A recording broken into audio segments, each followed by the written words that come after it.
Mulai tuitayos mama, doing me and you kicking me out.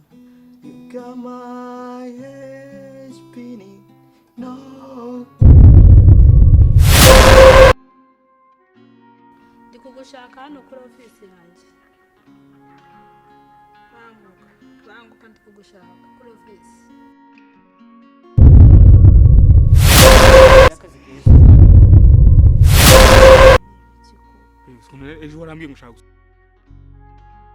Y'icyaha, nariye imbuto y'icyaha, nariye imbuto y'icyaha, nariye imbuto y'icyaha.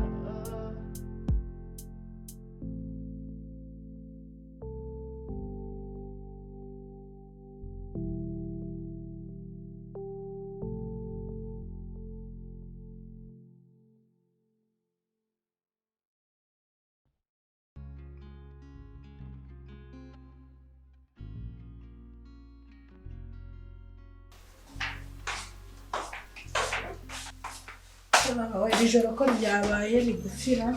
Ese noneho ibyombo byagiye he ko ndeba byashize? Ariko wa muhungu akoresha ibyombo byinshi. Papa Danise we yagiye he ko nabonye abyuka kare yagiye he? Kureba kare hano hanze. Se shuri hano burya. None se shiri mwavuganye na designer na team ya marketing? Shakikiza. Ngo hari designer ngo bashaka gutegura. Okay, babwire tuzakora inama mu cyumweru gitaha. Sawa nta kibazo. Nta kibazo itegure uje ku kazi. Akoze shiri. Ubwo turahurira ku kazi. Sibyo? Sawa. Allo. Kazungu we biteze. Umeze uteze? None se uyu munsi turi bubona nese? Ko nashakaga duhurire kuri company hari amadosiye nari mfite nagira ngo nyakwereke urebe ko ari cyo wamfashamo. Aha. Okay. Sawa nta kibazo gurambiye. Sawa sawa.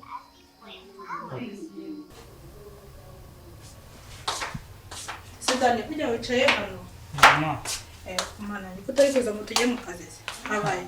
Iyi modoka yanjye yapfuye ndibuze ntinze. Umuntu uri kuzatenze. Ndazana na papa. Mbonye yicaye hanze. Nyine ngiye imodoka yanjye yagize ikibazo. Ndamutegereza amere futinga hari umuntu umushinga agiye kuvugana nyine ategereje hariya. Okay. Bari kuvugana kuri telefone sinzi ibyo bari kuvugana nyine ubwo ngenda ndamutegereza. Sawa nta kibazo. Ariko wari ugiye? Nari ngiye mu kazi. Ubu nta kibazo nyine turaza tugusanga nta kibazo. Sawa nta kibazo. Ntabwo nawe kuri company.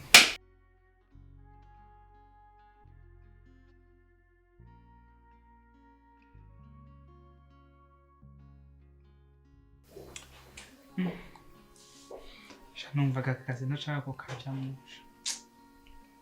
Ndumva mu mailing nshaka njye mu kazi muviye nawe yasarishije.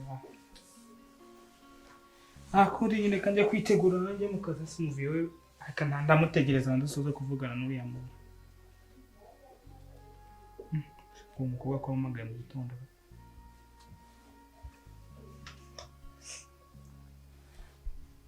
Wibe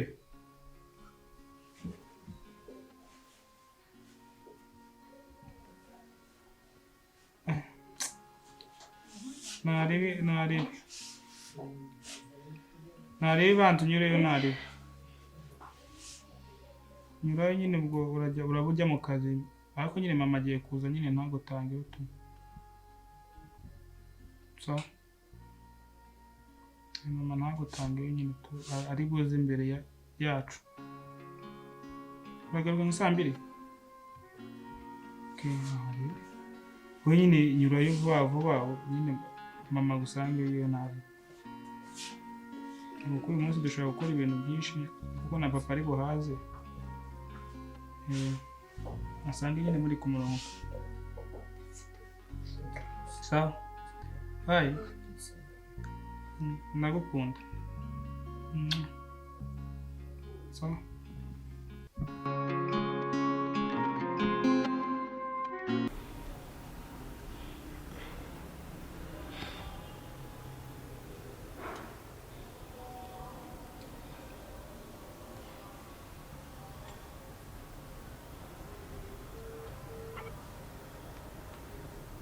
Hello? Bella, ndi kugushaka hano kuri ofisi yanjye. Banguka ndi kugushaka kuri ofisi.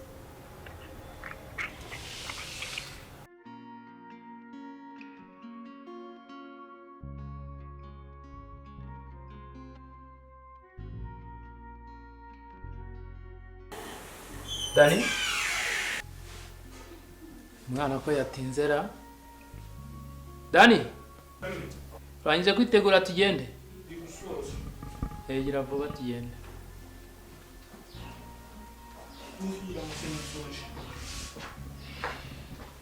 Ahubwo wanamutse. Kama sana yadufashira. Muzayagiye. Tunye ikadutinda tudasanga. Kuri kampani abakozi abaza n'icyo bakora. Ariko se sinamubonye mama yagiye. We yagiye. Ahubwo natwe twagenda. Batasanga babishize ku murongo. Ndumva nta gisigaye.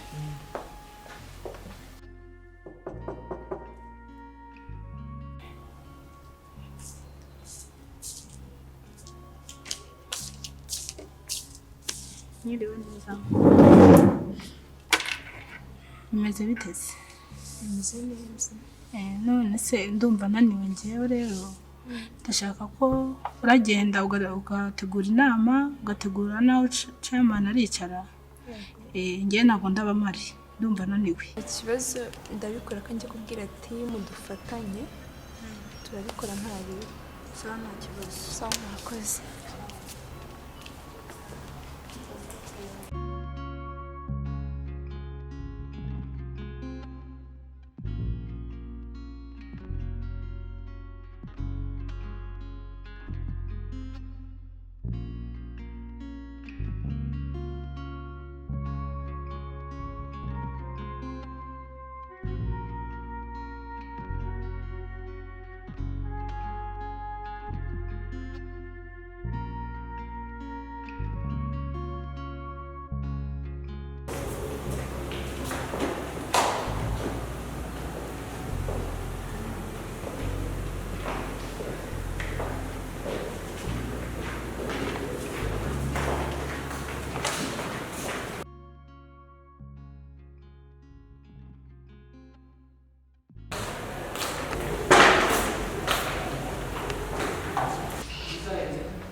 Morning.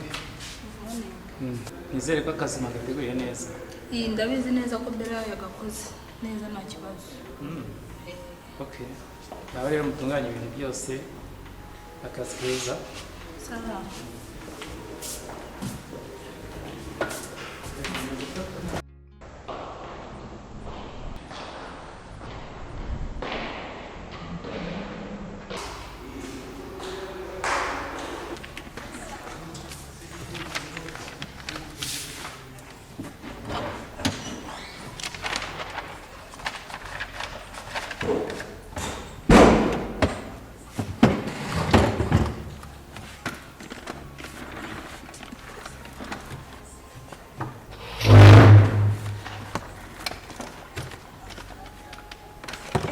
Nakoze nicara ahantu heza usubuye njyewe nzahicara byarira n'uburyohe gusa ubu nzagira amafaranga nk'ayabo wabayeho neza n'ukuri kw'Imana ariko wenda buriya nanjye bizakunda pe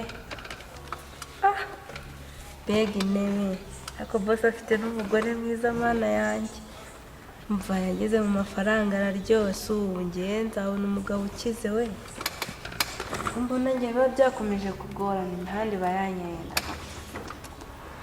bizagenda biterana nanjye wenda nzicare mu ntebe imeze gutya tu kanegura ahantu h'abandi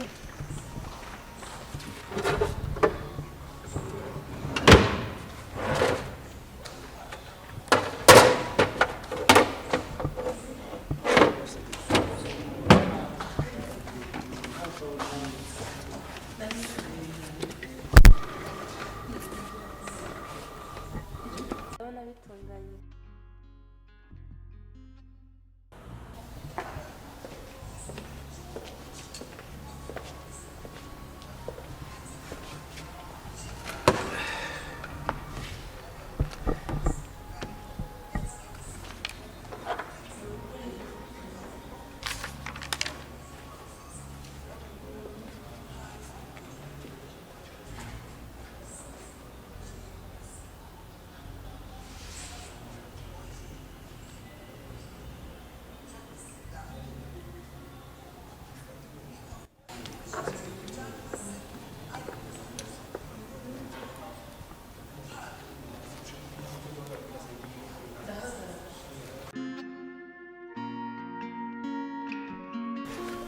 Mwaramutse bosi.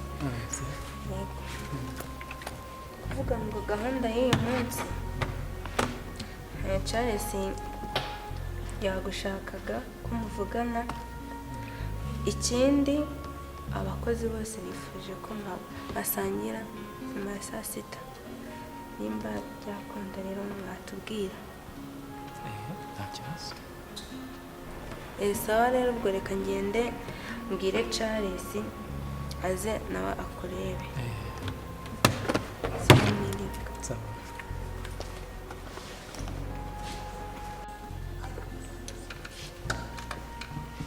Aramutse boss. Hanze.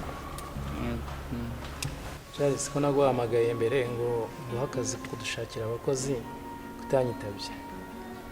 Mu by'ukuri ni akazi kenshi katumye ntaboneka ariko ubu ngubu nabonetse. Nifuzaga kuguha akazi ko kudushakira abamodo bo mu ruganda rwacu ukoresheje social media zacu,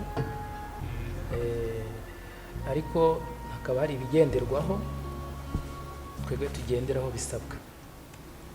Requirements ndabyumva. Hakaba hari requirements tugenderaho zikenerwa zikurikira. Nk'umukobwa dukeneye agomba kuba yujuje ibi bisabwa, agomba kuba wenda atarengeje imyaka 19, hagati ya 19 na 25. Agomba kuba ari umunyarwandakazi, ibyo birumvikana. Ikindi agomba kuba byibuze afite ibiro bitarengeje hagati ya 45 na 50. Uwo nguwo akaba ariyo twifuza. Ubona byashoboka wabidukorera? Nta kibazo boss.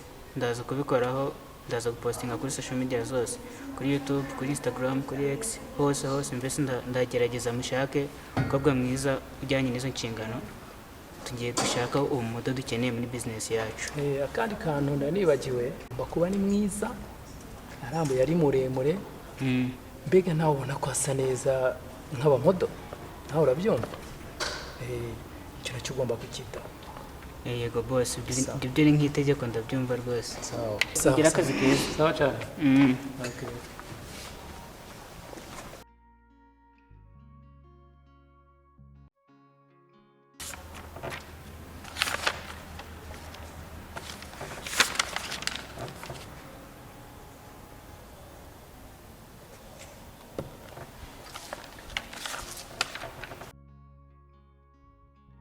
Ndabona amasaha ageze, reka ngende njye kureba bari abakozi ndebe ko twasangira.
se ko ariko se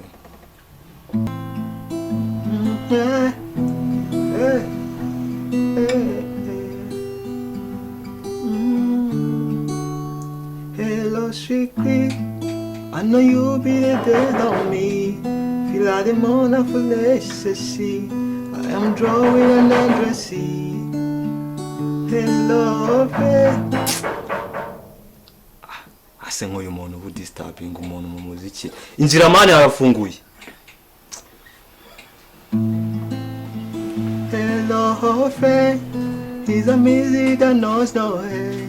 So I'm doing everything I can to make sure I never love again. I wish that I did not know. None se petit frère bimeze bite? Fresh grand frère. None se imbere uba wahereye udusakuriza koko ibyo bintu ntabwo twabiganiriyeho. Yego nyine grand frère ibi nyine ni ibintu umuntu abakunda. Ubu ibi nibyo wahisemo mu buzima bwawe nta kindi kintu watekereza gukora? Ariko grand frère nawe urabizi umuziki abantu benshi. Aya sinkavuge ngo uvuge. Cyangwa ubona umaze kuzana ubwanwa ukagira ngo ntago ndi mukuru wawe. Umuntu agomba no kugaragaza ibitekerezo bye kandi ikintu umuntu akunze agomba kuzikora. Oya reba bagenzi bawe. Hari bagenzi bawe mwiganye ubu ngubu bagiye gusoza ubuganga. Naho ngo we ngo wigize umurasta wigize ba Jay Polly banuze bose. Nyine ndabyumva ariko se ubu wowe se ujya kwiga wari uzi kuzaba engineer ukagira. Ntabwo nkwanga umva pe ari ukukwanga. Urabizi ko ngukunda uri umuntu wa mbere nubaha. Urumva rero kuba nakubwira ibyiza nka mukuru wawe nuko hari icyo mbona cyakugirira akamaro kurusha ibi ngibi. Ariko none se umuziki tuvuge ko nta kamaro ugira. Hari abantu tunzerega. Urabatunze ariko ntago bikubereye. Urabizi turiyubashye ngiye nka girlfriend wawe noneho hari abantu mbanganira nabo kubona rero muri umuna wanjye yaragiye mu bintu ntazi ubwoko bwabyo ntago biri kumacinga.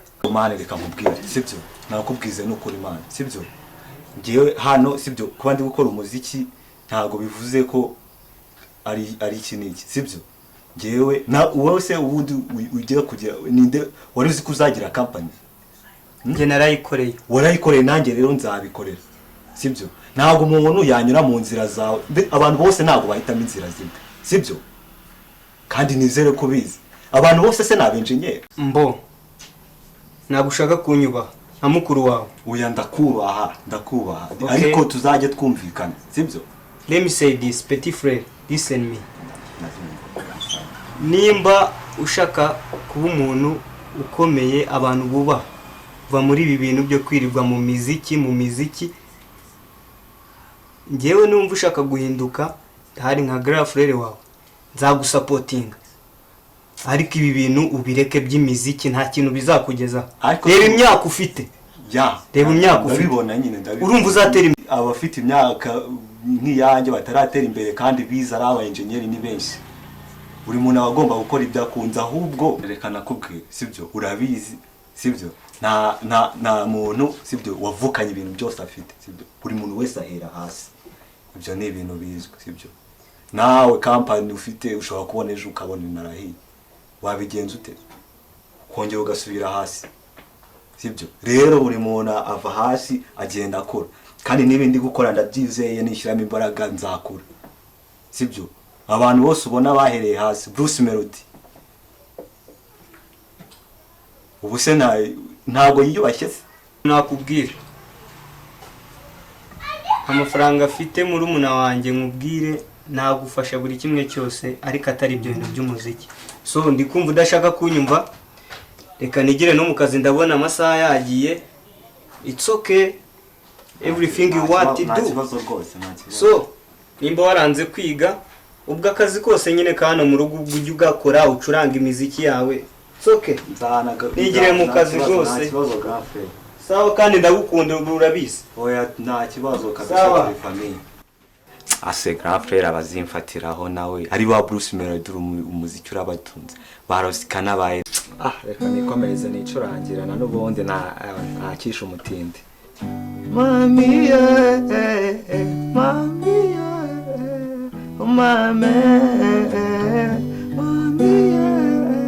grand frère nabonye ari gufeka ibintu byanjye ndabona bwije reka nje guteka y'abantu taza kumpamba ariko nabirenze mwana ariko